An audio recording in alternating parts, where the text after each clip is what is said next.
Hey guys, and welcome back. It's time to get a little bit more in depth with our layer blend modes in Photoshop. Now, there are 27 different blend modes in Photoshop, and I know that sounds a little bit complex. Don't worry, you don't have to memorize all of these different blending modes. And to make things easier, they're actually broken up into different groups. So here you can see the different blending modes in Photoshop. Now, at the top, this is our normal group. We have normal and dissolve, and this doesn't really change how it interacts with layers underneath it. It just shows in a relatively normal way. Next, we have our darken group. So this group is only going to darken the image. It's either going to calculate what's underneath it and only show up the darker pixels, or it's just going to actively darken the layers underneath it. In this case, white is not going to show up. So white will be completely invisible, and black will really darken your image. Again, it's the darken group. Makes sense. Next, we have our lighten group, and this is the opposite of the darken group. And in this case, black will always be invisible, and white is going to make your images lighter. So the dark pixels go away, and light pixels remain in your image. Next, we have our contrast group. Now, this is going to bring the lights even lighter, and it's going to bring your darks even darker, while keeping the middle 50% gray invisible. Some super common blending modes here, like soft light and overlay, we're going to be using quite a bit in Photoshop. So the different blending modes within this group use different calculations to adjust the strength and the way these blend together. So starting off with a pretty subtle one like soft light, and then getting really harsh with things like linear light. Next, we have our inversion group, things like difference and exclusion. These will actually invert part of your photos, and you can use them to create interesting effects in your photos. Next, we have our cancellation group, which consists of subtract and divide, and this will actually cancel out some of the colors in your images. And this group isn't used very often in Photoshop, but it does have its uses. And last, we have our component group, which consists of hue, saturation, color, and luminosity, which will bring your entire image to just that hue, or just that saturation, or just that color, or just that luminosity. So these can be really helpful for things like changing objects' colors, or for some light compositing. And we're going to show you examples of how to use all these things later on. So in my opinion, this makes things a lot easier. Rather than having to try to remember what every single one of these things does, you could think, okay, do I want this to lighten my image? In that case, you want to choose a blending mode from the lighten group. If you wanted to darken your image, choose a blending mode from the darken group. So these different groups really make things easier. Now, the next thing we're going to take a look at is using adjustment layers with blending modes. So for instance, like a lighten blending mode, it's going to make things lighter, right? Now you can use adjustment layers like a curves adjustment layer to make that layer even lighter or darker. So if you change the properties of that layer, it's going to change how it blends with the layers underneath it. Sounds kind of complex, but it's actually pretty easy. So let's go ahead and try it. I'm going to change my layer blend mode from normal. We're going to go to lighten. That's what we were just talking about. There we go, and you can see that black is invisible, white is completely visible. Now, if I make this layer lighter or darker, it's obviously going to change how it interacts with the underlying layers.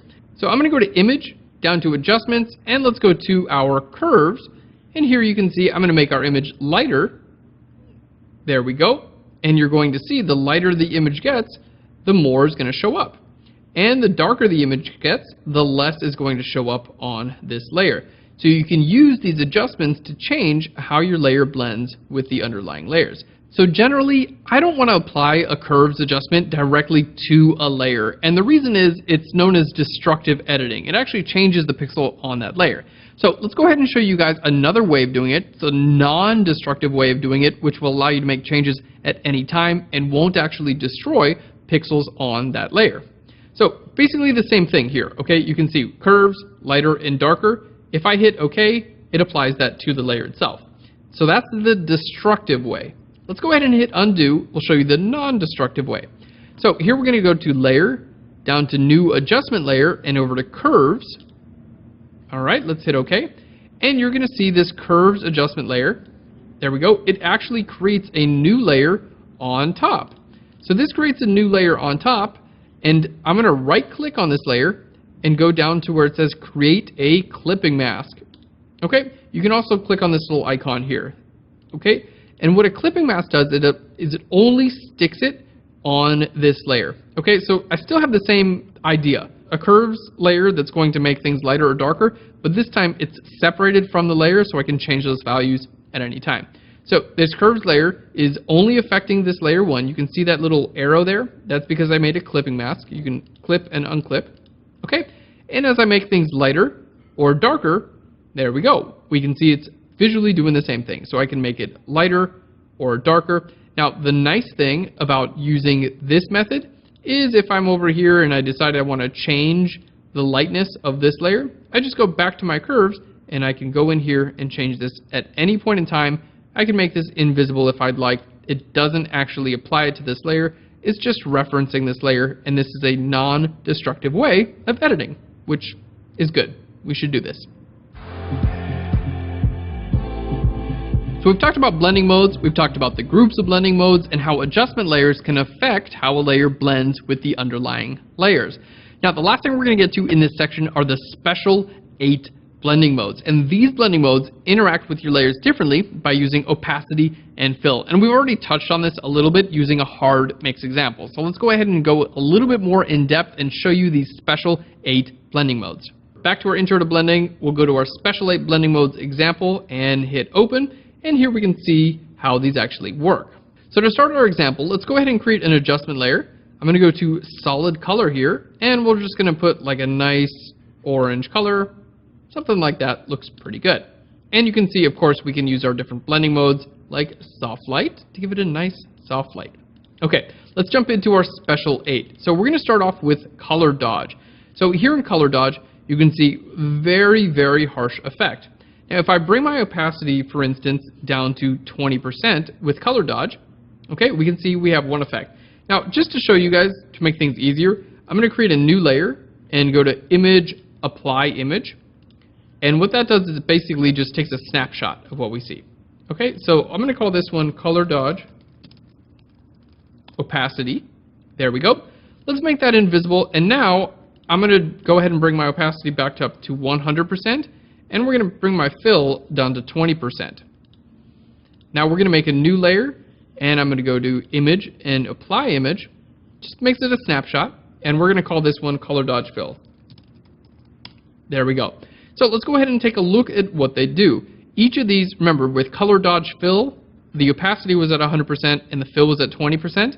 And with Color Dodge Opacity, the opacity was at 20% and the fill was at 100%. So here's a snapshot of what our color dodge with fill looks like at 20%, and here's a snapshot of what our color dodge at opacity looks like at 20%. So you can see we have a totally different effect with our image, and this is why it's a part of the special 8 blending modes. So as you're using these different blending modes, it's important to try both opacity and fill to see which one gives you a better effect in your photo. So the special 8 blending modes are color burn, linear burn, color dodge, linear dodge, vivid light, linear light, hard mix, and difference. So let's go ahead and give you one more example. Let's take a look at our difference. So we're going to make these invisible, and let's just change the blending mode of this same layer down to difference. And you can see difference basically gives you a bit of an inversion. Okay, so here at our fill of 20%, let's just do the same thing. So we'll do a difference, and this is at fill, there we go, of 20%. Now let's go ahead and change our fill to 100%, change our opacity to 20%, and we'll create a new one, and we'll just call this difference opacity. Okay, so here we can see our difference at opacity of 20% versus our difference with a fill of 20%. So here in the shadows, you can see we're getting a much different effect. There we go. And that's what makes all of these the special 8 blending modes. They're so special. Now, you don't have to memorize all these, especially if you guys are just starting out. And there are some commonly used blending modes, and we're going to go over in a later section in this chapter, where most of the time you're going to be hanging out with just a few of the blending modes. I just want to be sure you guys understand what all the blending modes do and the various options within those modes. Alright guys, that's it for this section. Now in our next video, we're going to show you some keyboard shortcuts that are going to save you a ton of time. Alright, we'll see you in the next video.